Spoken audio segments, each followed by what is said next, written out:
Greetings and welcome to our next study in the book of the Psalms.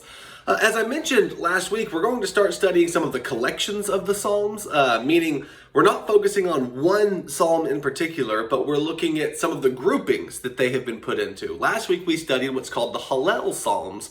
Some of those psalms are the ones that are traditionally sung during Passover. They would sing like Psalm 113 and 114 before the meal, and then Psalms 115 through 118 right after the meal. But you're supposed to read those psalms in connection with the Lord's victorious, triumphant, and decisive victory over the Egyptians when he gave freedom and life and future and hope to Israel. And so you read through those psalms with that in mind, and it kind of illuminates them. Especially when you remember that that's likely what Jesus sang right before his arrest and trial and crucifixion, and right before his Passover, which he brought for us. And so as you read through the Psalms, you'll notice that there are different groupings like that. The grouping that we're going to be looking at today is Psalm 120 through 134. So if you have your Bibles, turn to Psalm 120 through 134. As you do that, you may notice that we have a slightly different background today. I'm in a new setting.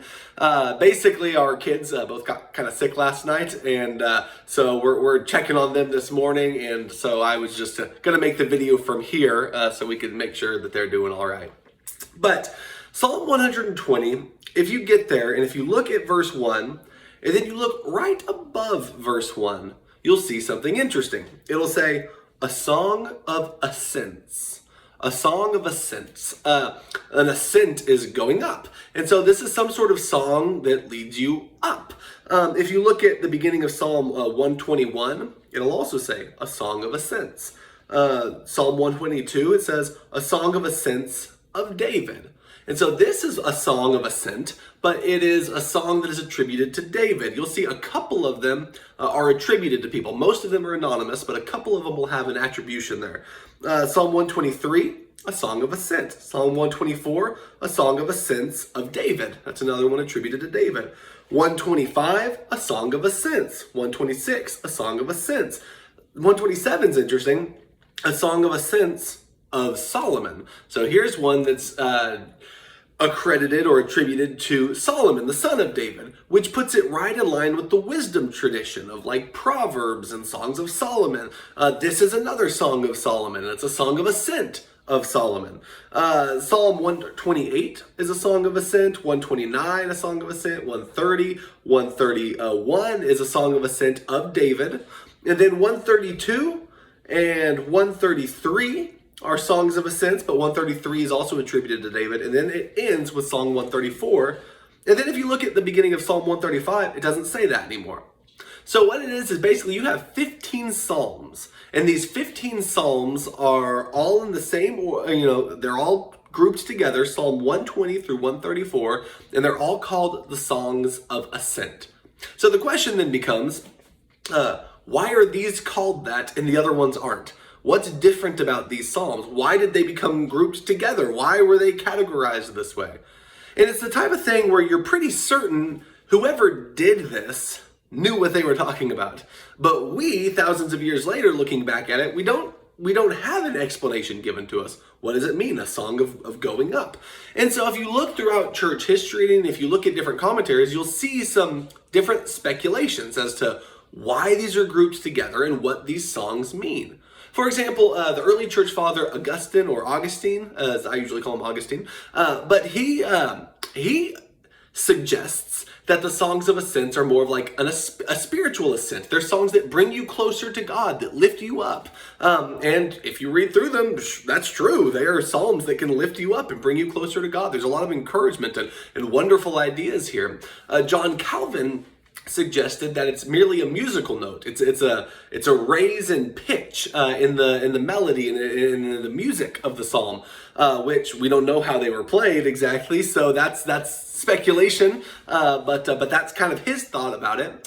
But most common commentators will think it has something to do with physically moving up, like you're physically raising in elevation or something like that as you sing through these psalms. But even that kind of has different interpretations that can be given to it. In what way are you going up as you sing these psalms?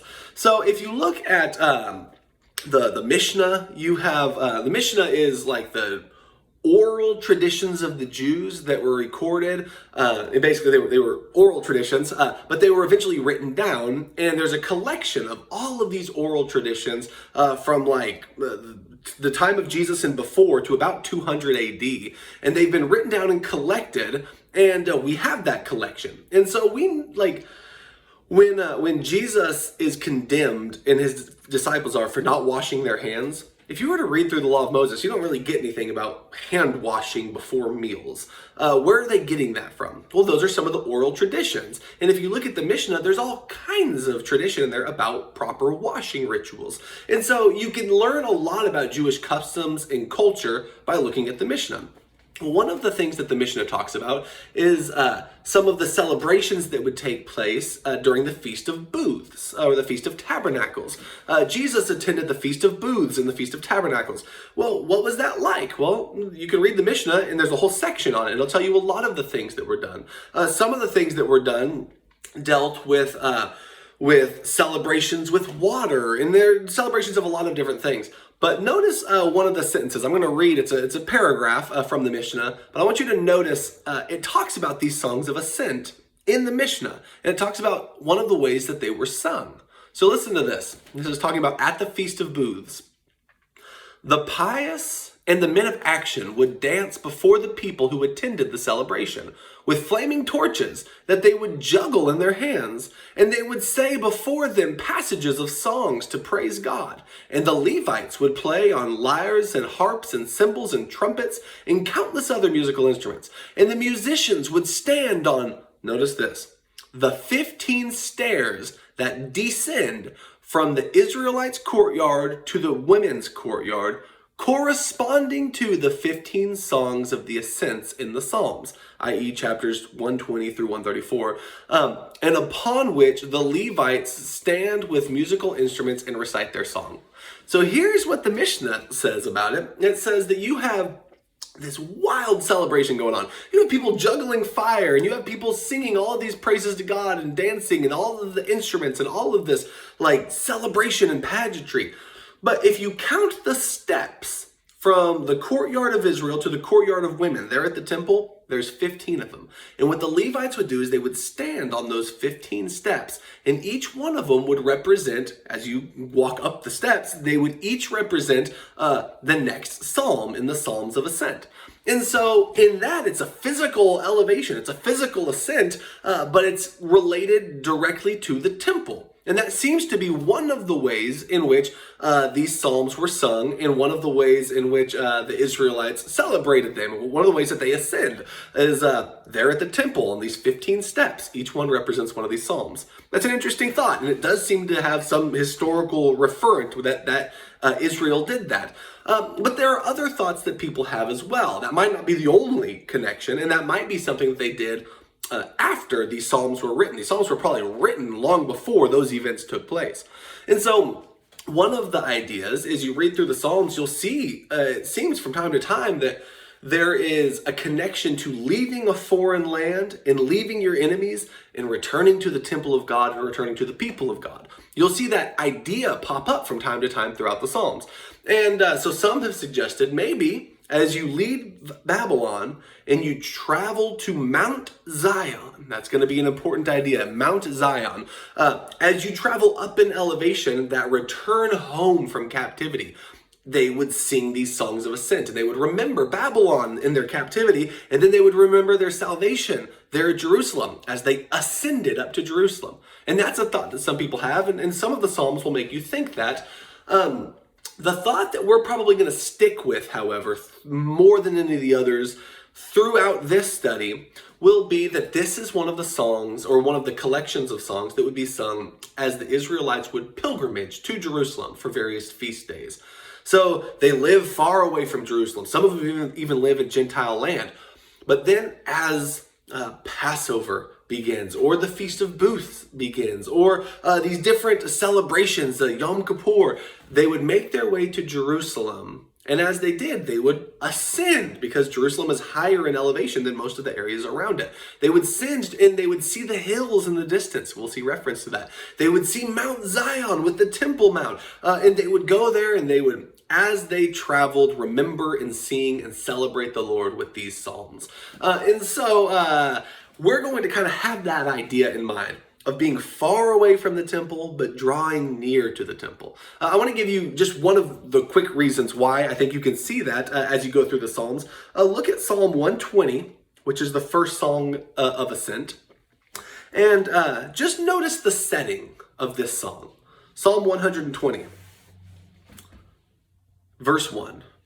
In my distress I called to the Lord, and he answered me. Deliver me, O Lord, from lying lips and from a deceitful tongue.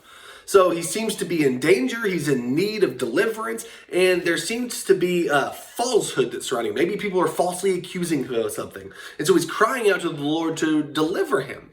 And then in the next verse, he changes his audience from God to those people who are lying. And he begins to ask them in verse 2, what shall be given to you? And what more shall be done to you, O deceitful tongue? It's like, what's your end really going to be, you liar? Verse 4, here's the end. A warrior's sharp arrow in glowing coals with a broom tree. Fire and death and destruction is going to be your end. The arrow of a warrior and the fire that burns up the tree. That's what you have to look forward to for your lying. Why? Because the Lord will deliver me. Verse 5, he says, woe to me that I sojourn in Meshech and that I dwell in the tents of Kedar. Okay, so we don't know much about where Meshech and Kedar are. We don't know a lot about them, but we do see them pop up from time to time in the Bible. If you look at Genesis chapter 10, you end up at the area, this chapter is often called the Table of Nations. Genesis gives the origin story of a lot of different nations, but pretty much all the nations that Israel will run into throughout their history, you'll see the origin story of those nations in the book of Genesis. Like Edom comes from Esau, Babylon comes from the Tower of Babel. You have all of these origin stories, but Genesis 10 is where you get a ton of them, and it follows Shem, Ham, and Japheth and their descendants and the nations that arose from their descendants. And if you look at Genesis chapter 10 and verse 2, it says, the sons of Japheth, Gomer, Magog, Madai, Javan, Tubal, Meshech, and Tiras. That word Meshech, that's the same word that's used there in the Psalm. And so that is a foreign land, a foreign nation. It comes from the son of Japheth rather than from a son of Shem. And so when he uses that, he's saying, I sojourn here in this Gentile foreign land. If you look at Genesis chapter 25, and you look at verse 13, these are the sons of Ishmael. So you have Isaac and Ishmael, and Ishmael ends up having a bunch of descendants, and those are listed here in Genesis 25. And it says in verse 13, these are the names of the sons of Ishmael, named in order of their birth. Nebaioth, the son of Ishmael, and Kedar, Abdeel, and Mibsam. But notice Kedar is the other one that's mentioned there in Psalm 120, and that's a descendant of Ishmael, not of Isaac. So again, it's representative of people who have come from a foreign land, people who have not come from the descendants of Abraham. And so he's mourning and he is in distress because he's surrounded by liars. He's surrounded by people who want to do him harm. And he says in verse 5, woe to me, of verse 20, because I dwell among these foreign people. Verse 6, too long I have had my dwelling among those who hate peace. These people, they hate peace and they don't want reconciliation. Verse 7, I am for peace, but when I speak, they are for war. And that's the end of the psalm. So it's not a very encouraging psalm, but he is calling out to God to deliver him because he's been in this foreign land for so long. Why do I say that this is a good way of thinking about the songs of ascent? Well, it's the first one, and he starts off far away. He starts off in a foreign and distant land. But then look at how Psalm 121 begins. I lift up my eyes to the hills. From where does my help come? Okay, so he's around people who hate peace and they only want war. But if you kind of read these in connection with each other, the very next thing he says is, but I look and I see the hills, and I remember where my deliverance comes from. Okay, so where is this help? Remember, chapter 120 and verse 2, he says, deliver me, O Lord. Now, chapter 121 and verse 1, he's saying, from where does my help come? Verse 2, my help comes from the Lord who made the heavens and the earth. And so he looks at the hills. What hills? I think, and I think this will become even more clear as we read through this, he's probably talking about the hills surrounding Jerusalem. He's talking about the hills, as you get closer to Jerusalem, you see the hills rising in the distance. He's remembering where his help comes from. The presence of the Lord is there at the temple. The presence of the Lord is in Jerusalem. And so as he leaves the foreign land and he's making his journey to Jerusalem, he lifts up his eyes and he sees the hills and he remembers where his help comes from. Verse 3, he will not let your foot be moved, nor will he keep you, he who keeps you will not slumber. Behold, he who keeps Israel will neither slumber nor sleep. Their God does not fall asleep, he doesn't slumber, and he doesn't forget about his people. When you pray to God, you don't have to worry that you're going to not be heard because he's taking a nap or something like that. God is the one who gives us deliverance and help. God is the one who you can see as you approach the mountains of Jerusalem, and he's the one who will give you aid. Verse 5, the Lord is your keeper. The Lord is your shade on your right hand. The hot sun will not strike you by day, nor the moon by night. God gives you shade and relief from the pains that you run into in this world. Verse 7, the Lord will keep you from all evil, and he will keep your life. The Lord will keep your going out and your coming in from this time forth and forevermore. So who do you go to for comfort and for strength, for shade on a hot day? You go to the Lord. And as he sees the hills in the distance, he remembers all of that help, all that I need comes from the Lord. So Psalm 120, foreign land, Lord, help me. But now as you journey closer and you see the hills, you remember who your help is and what he does for you.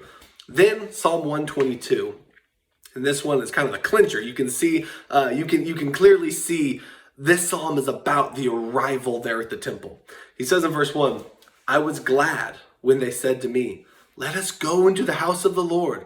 Our feet have been standing within your gates, O Jerusalem. So it's like they said, come on, let's go to the house of the Lord. Then you get to Jerusalem and your feet are standing within the gates of Jerusalem. And you are not in that foreign land anymore. And it's not just that you see the hills on the horizon, but you're there at Jerusalem. Verse 3, Jerusalem, built as a city that is bound firmly together, to which the tribes go up.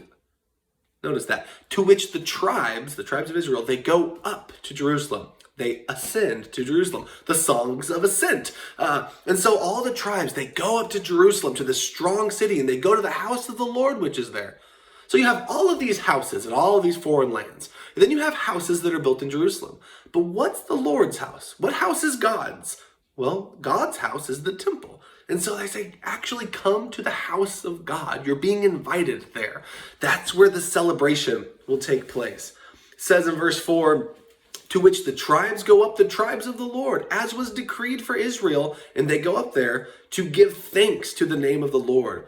Their thrones for judgment were set, the thrones of the house of David. Pray for peace of Jerusalem, that you may be secure who may they be secure who love you. All right, so notice verse 6 there. It says, pray for peace of Jerusalem. So you want peace there, and may they be secure who love you. So those who love you and peace. Contrast that with all the way back at Psalm 120, that cry of distress, where he says in verse 6, I too long have had my dwelling with those who hate peace. And so he says, pray for peace in those who love you, as opposed to those who hate peace and those who do not want to have it. And he's all about peace, he says at the end of 120, but they're about war. Well, now we get to Jerusalem and you're praying for the peace of this place. Verse 7 of 122, peace will be within your walls and security within your towers. For my brothers and companions' sake, I will say, peace be with you. For the sake of the house of the Lord our God, I will seek your good. And so now this psalm actually takes place in the house of the Lord. It actually takes place when you arrive at the temple. So just by reading the first 3 Psalms, I think you get this idea of you're in a foreign land and you're calling to God for deliverance. And then you see the hills on the horizon and you remember where your help comes from and all the good that God has done. And then you're invited to the house of the Lord and you go there and it's this time of thanksgiving and wonderful praise and worship and peace. Peace that you can't find anywhere else. Peace that only comes from God. And so you read those first 3 Psalms and they're a great introduction to the songs of ascent. We don't really have to journey to go worship God like Israel did. Having a location-centered worship is not something we understand all that well. Granted, we have church buildings, and we can go to those church buildings and worship, but we very much believe that anywhere Christians are gathered is the house of God. We, the church, are the temple of God, and that's not limited to a building. That could be anywhere that you are. The Lord is omnipresent, and the Lord is wherever you can. You can never find a place where the Lord is not, and as such, you can worship the Lord. Jesus, in his conversation with the woman at the well, the Samaritan woman, one of the disputes that Israel had with the Samaritans was the proper place of worship. And the Samaritans believed that there was a temple on Mount Gerizim, and that's where you ought to worship. As a matter of fact, in their 10 Commandments, like the very final of the 10 Commandments, it ends by talking about building a temple of stones there on Mount Gerizim. So the Samaritans had their own Pentateuch. They had their own book of the law, their own first 5 books. And the Jews had their first 5 books, and they're almost identical, except there are a couple of changes that the Samaritans have in theirs. And one of them is about worshiping on Mount Gerizim. Whereas Israel, they worshiped on Mount Zion. They worshiped in Jerusalem. And she brings this up to Jesus, and she says, you guys say that Jerusalem's where you worship, but our fathers say it's here in Mount Gerizim. And Jesus' response is fascinating. He says, in essence, well, first he does say, I think that the Jews are correct, and he says salvation is of the Jews, and I think what he's saying is it actually is Jerusalem. But he goes on to say, but God is spirit, and they who worship him must worship him in spirit and in truth. The idea is it's no longer where you worship that's going to be the deciding factor on whether or not it is approved before God. Location-centered worship isn't central to what Jesus is bringing, but God is spirit, and worshiping him in spirit and in truth is central to what Jesus is doing. And so all of these Psalms, it helps to understand them if you help the emphasis and the priority of location-centered worship. And as you draw near to worship, all of the joy that bubbles up in you. But if we can worship God at any time, and if we can worship God wherever we're found together, then I think we can make these songs not just songs that we sing in the car on the way to church, but they can be songs that define our very lives, because our lives are centered around the worship of our God. If you look at Psalm 124, he continues on, and you see more of these Psalms beginning to, 123. You'll see that these songs all center around this idea of the goodness of God. And the greater that we understand the goodness of God, the more depth our worship will have. So Psalm 123, to you I lift my eyes, O you who are enthroned in the heavens. So imagine now being in Jerusalem, and you're there at the temple, and where's the throne of God? Well, there's a sense in which he's enthroned above the cherubim there at the temple. Or the Ark of the Covenant is sometimes referred to as the footstool of the throne of God. And you're there and you know that God's throne is represented by the temple. But you also know that no temple could actually house or contain the greatness of the glory of God. So you're there at the temple in the presence of the Lord, but you raise your eyes up. Your eyes ascend to the skies, to the very throne of God itself. And he says, behold, verse 2, as the eyes of your servants look to the hand of their master, as to the eyes of a maidservant, the hand of the mistress, as to the eyes look to the Lord our God, till he has mercy upon us. So everyone looks to the one who's above them, but all people ought to look to God. Verses 3 and 4, have mercy upon us, O Lord, have mercy upon us, for we have had more than enough contempt, and our soul has had more than enough of the scorn of those who are at ease, of the contempt of the proud. So he's there in Jerusalem, and he's thinking, my life has been surrounded by people who are full of contempt and pride and want to cause us harm. But now, Lord, have mercy on us. We're here in your presence. There's a peace that comes when you separate yourself up from the pride and contempt of the world and you appear before God himself. I think when you do gather for worship with your brothers and sisters in Christ, that's part of why that's such a meaningful thing. It's like you're with people with a common goal and a common view who have been united together through Jesus, and a lot of the pride and contempt and anger and hardship of the world you can take a break from, and you can worship God with one another in peace and in unity. As you get to Psalm 124, he begins to talk about the foolishness of all human pursuits that are done apart from God. Everything that we try to do apart from God is ultimately doomed to failure and needless toil and anxiety. What we should remember is all of the things that we have because of God. Psalm 124 is one of those Psalms that makes me think this would make a lot of sense as the children of Israel were coming out of Babylonian captivity. Now, it is one that's attributed to David. And so you can, just like Psalm 122, you can think of it as maybe the tabernacle or something like that. It's attributed to David. But with each of these Psalms, we're not really explicitly told what the songs of ascent are. And so I think you could probably find historical scenarios and scenarios in your very own life where you can capture the significance of what these Psalms are about. So you can find times in the life of David where Psalm 124 would make a lot of sense. You can find times in the lives of Israelites as they're leaving Babylonian captivity that would make this Psalm make a lot of sense. And you can find times in your own life where this Psalm will make a lot of sense. He says in verse 1, "If it had not been the Lord who was on our side," let Israel now say, "if it had not been the Lord who was on our side, when people rose up against us, then they would have swallowed us up alive. When their anger was kindled against us, then the flood would have swept us away, and the torrent would have gone over us. Then over us would have gone the raging waters." He says, if it weren't for the Lord who were on our side, everything we would have, our enemies would have been able to take over us in an instant. They would have been able to destroy us. We would have had nothing before our enemies, just like a flood that comes over you and you watch it and there's nothing you can do to stop it. That's what we were before our enemies. You might think of Babylon. You might think of some of the enemies that David had throughout his life. The armies of Saul, Absalom and his armies. Some of the battles that David faced against the Philistines and others. You could think of a lot of scenarios where this might be fitting. But he says the reason that they were victorious is because the Lord was on their side. Verse 6, "Blessed be the Lord, who has not given us as prey to their teeth. We have escaped like a bird from the snare of the fowlers. The snare is broken, and we have escaped." So the enemies did not consume us. Their teeth didn't devour us.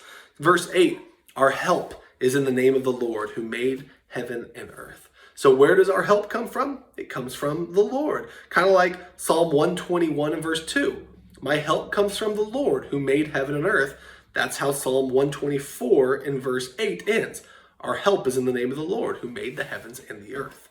Psalm 125. "Those who trust in the Lord are like Mount Zion, which cannot be moved but abides forever." So you remember Psalm 121, we talked about looking out and seeing those hills that surround Jerusalem. I think there's going to be another reference to them in verse 2 right here, where he says, "As the mountains surround Jerusalem, so the Lord surrounds his people from this time forth and forevermore." So starting with Psalm 125, right here in verse 1, where it says, "Those who trust in the Lord are like Mount Zion, which cannot be moved." You begin these constant references to the Mount Zion. Psalm 125 begins with Mount Zion. Psalm 126 and verse 1. "When the Lord restored the fortunes of Zion, we were like those who dream." You can look at Psalm 128 and verse 5. "The Lord bless you from Zion. May you see the prosperity of Jerusalem all the days of your life." Now, the setting of these Psalms, we're going to start seeing more and more and more, focuses on Jerusalem, the house of God, and Mount Zion, because these are the songs that you sing on your way to Mount Zion. If you look at Psalm 129 and verse 5, "May all who hate Zion be put to shame and turned backwards. Psalm 132 and verse 13. For the Lord has chosen Zion. He has desired it for his dwelling place. You can look at Psalm 133 in verse 3. It is like the dew of Hermon, which falls on the mountains of Zion. For the Lord has commanded the blessing, life forevermore. And then look at the last verse of the Songs of Ascent, Psalm 134 and verse 3. May the Lord bless you from Zion, he who made heaven and earth. And there again is that reference to he who made heaven and earth. But the idea is you've gone to Zion, but now as you return back home or where, may the Lord bless you from Zion, wherever you find yourself. May the Lord bless you from Zion. So you go back to Psalm 125, and he says, we see Mount Zion, and we see Mount Zion surrounded by mountains.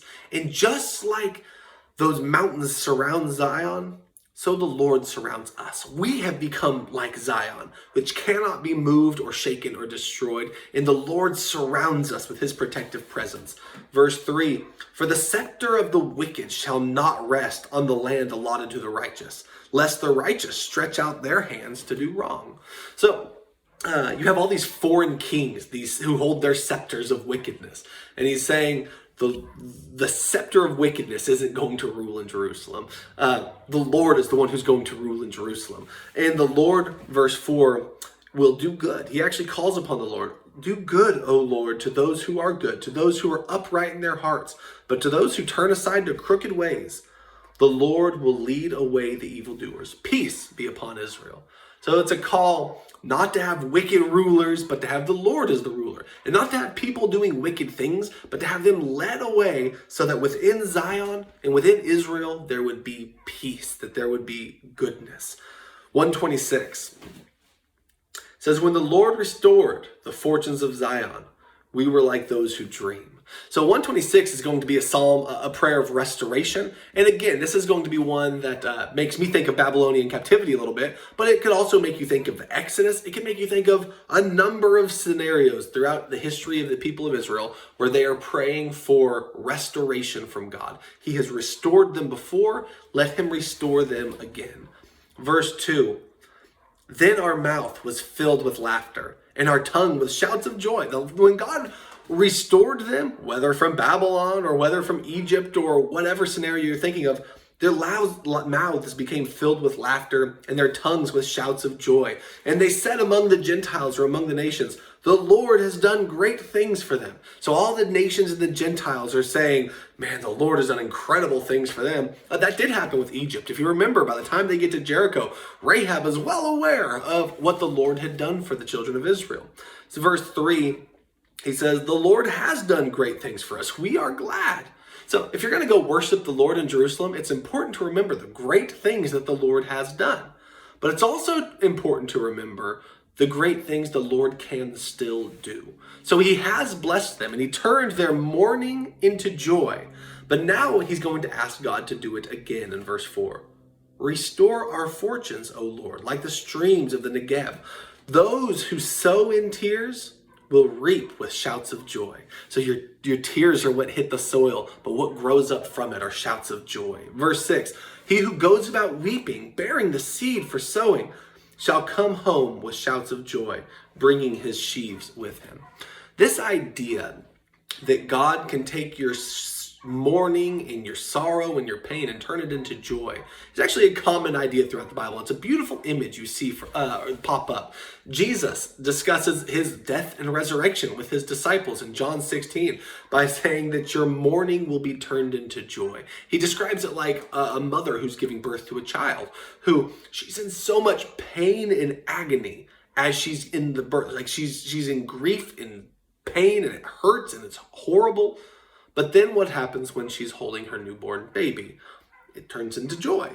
She has this little person she's been waiting to see who she already loves more than she can describe. And pain gets turned into joy. You have that picture in Jeremiah 31 about the return home from Jerusalem. And he goes into great detail about their pain and mourning being turned into joy. You see this pop up in other Psalms. Psalm 30 verses 11 and 12. You see the idea of their sorrow and mourning being turned into joy. In the Beatitudes, what does Jesus say about those who mourn? they shall be comforted. Your God cares about those who mourn and suffer and are in sorrow, and he brings peace and comfort to them. Psalm 126 is a beautiful picture of God doing that very thing. Psalm 127, which again, by the way, if this is a psalm that you're thinking about on your way to worship, it's a beautiful idea to remember the one that you worship is the one who takes your sorrow and turns it into shouts of joy. Psalm 127, this is attributed to Solomon, and it seems to go along well with the Solomon wisdom tradition, wisdom literature. And you'll see, I think, a strong connection with Psalm 128 also. We're going to kind of read through 127 and 128 together. And as we do so, notice all of the ways that the Lord has blessed his people. Notice all of the good things that are mentioned that come from God in Psalm 127 and 128. 127 says, unless the Lord builds the house, those who build it labor in vain. Unless the Lord watches over the city, the watchman stays awake in vain. It is vain that you rise early and go late to rest, eating bread of anxious toil, for he gives his beloved sleep. So the idea here is you should not spend your entire life in stress and anxiety and working, getting up early and going to bed late and all of these things, trying to build your house on your own and trying to watch the city on your own and trying to provide for yourself all on your own, because you're not supposed to be doing those things on your own. The one who trusts in the Lord, the one who does these things, but does so with trust and confidence in God as the one who ultimately gives you peace and protection and food and shelter and security and sleep even. He's the one in verse 2 who gives his beloved sleep. You can sleep easy at night the more that you trust in the Lord. And so all of this is a way of saying, don't try to do everything on your own, but trust in the Lord as you do it. The toils you do on your own ultimately come to nothing. He then goes on in verses 3 and through 5. He talks about children. And children are also a blessing that you get from the Lord. He says, behold, children are a heritage from the Lord. The fruit of the fruit of the womb, a reward. Like arrows in the hands of a warrior are the children of one's youth. Blessed is the man who fills his quiver with them. He shall not be put to shame when he speaks with his enemies in the gate. And so the picture there is God blesses us with sleep and with food and with shelter, even with children. And the children that God has blessed us with, in the same way you shouldn't try to build a house on your own and watch a city on your own and try to provide for yourself just on your own through your own getting up early and toiling all day and going to bed late. You shouldn't try to raise your children on your own. They're a gift and a heritage from the Lord, and you trust and rely on him through the whole process, and they can become powerful and useful tools when God is the one who is behind their rearing.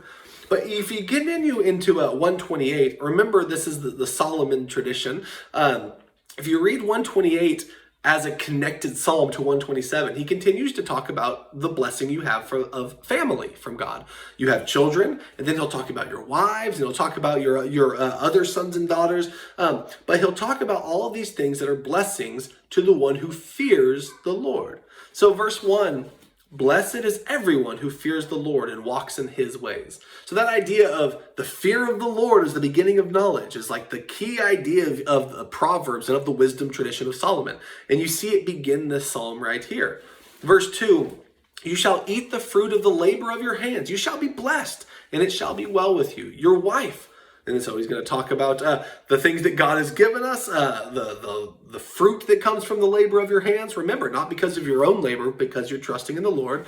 But then also your wife, in verse 3, will be like a fruitful vine within your house. And your children will be like olive shoots around your table. Behold, thus shall the man be blessed who fears the Lord. So the person who fears the Lord has food to eat and family and wife and children. And if you continue back up, security and peace, and all of these things are blessings that come from the Lord. Where do these blessings come from? Verse 5, remember the songs of ascent. The Lord may the Lord bless you from Zion. May you see the prosperity of Jerusalem all the days of your life. May you see your children's children peace be upon Israel. So may you grow old enough not only to have children, but then to see your children's children. That peace comes from Zion. It comes from Jerusalem. It comes from the Lord. So that's another thing to praise God for.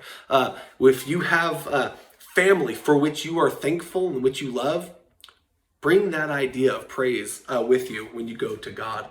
Psalm 129.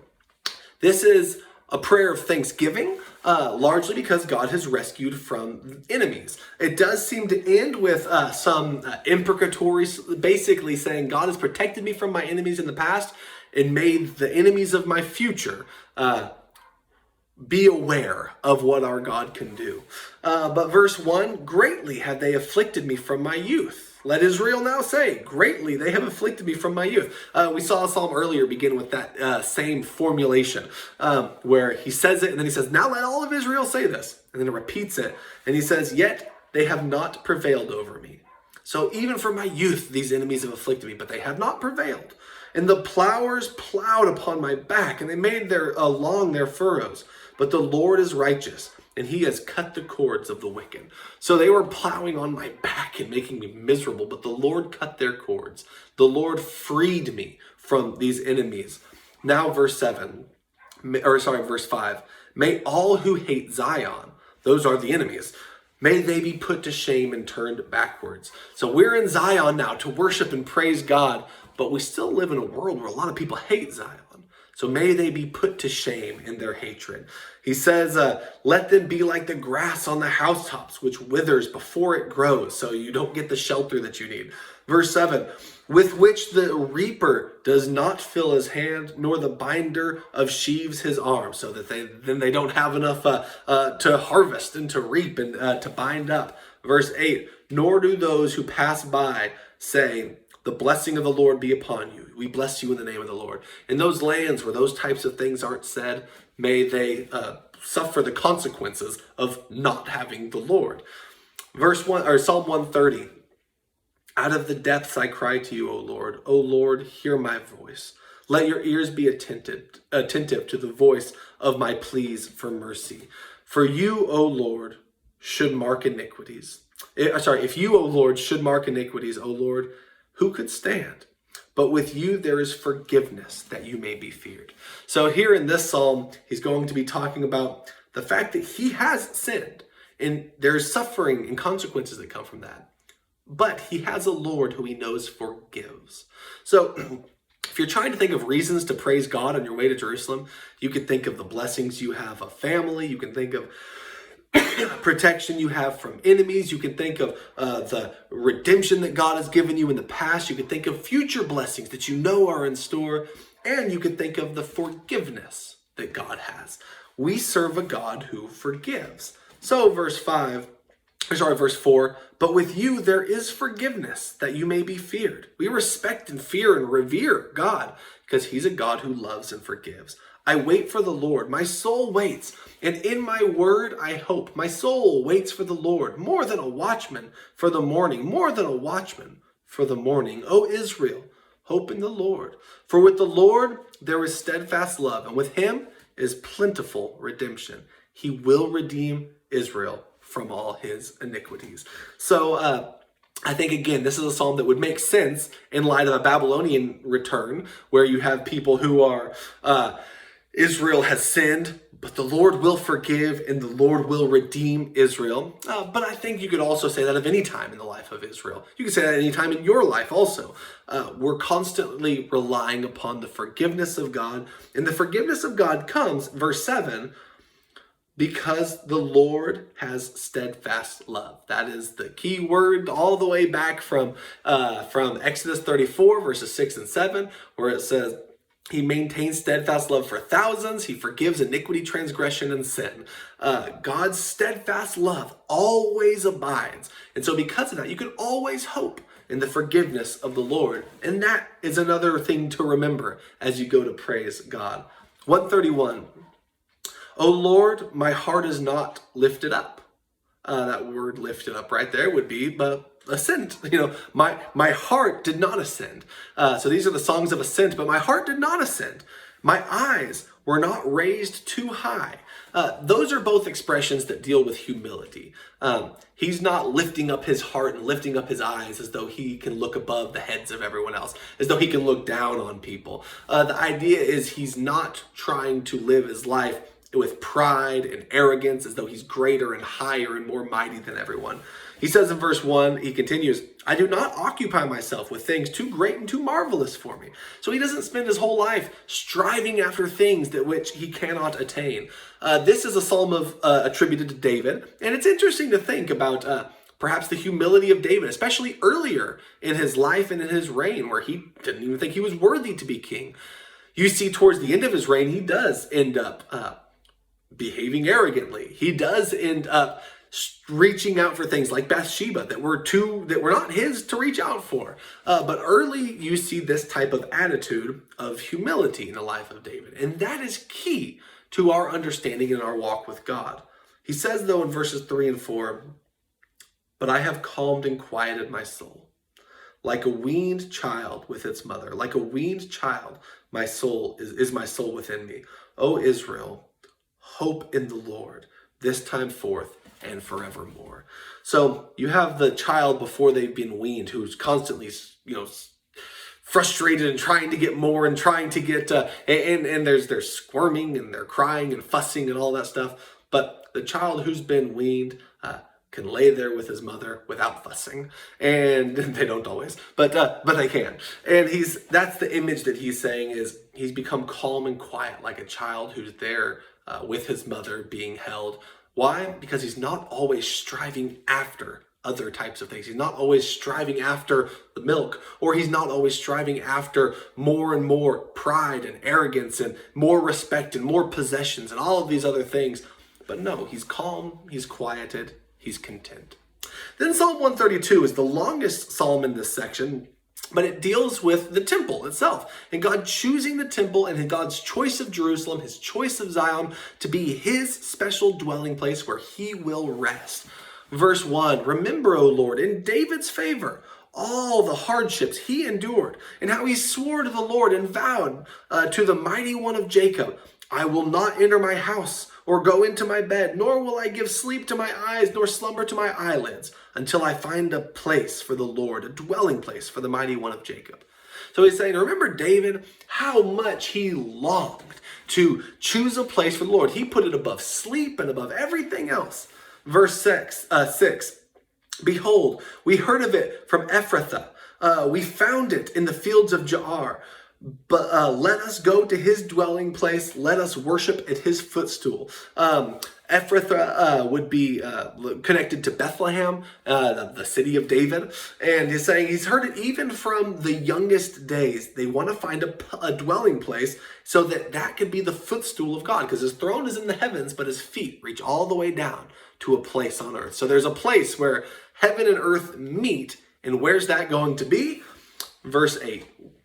O Lord, arise and go to your resting place, you and the ark of your might. The ark of the covenant would be the ark of his might. It says, go to your resting place. Where does the Lord rest? You don't see the Lord rest too often, but you do see it when it talks about the temple. When Solomon dedicates the temple, he says, this is now your resting place. This psalm right here about the temple of God being chosen in Jerusalem, it calls it his resting place.